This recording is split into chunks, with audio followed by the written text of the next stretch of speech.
Hey y'all, so I'm at the beach today. I took the day off. My best friend came in town, so she came from DC.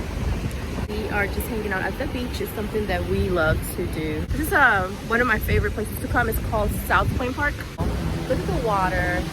That's South Point Park Pier. It is so beautiful. The wind is really nice. It's not cold. The water is cold though. The water just touched my feet. So we're just here catching some sun, but make sure you always wear your sunscreen. Make sure you drink your water, wear your hat. So just, walking around, catching up, talking, chilling, and just enjoying the beautiful day of today. So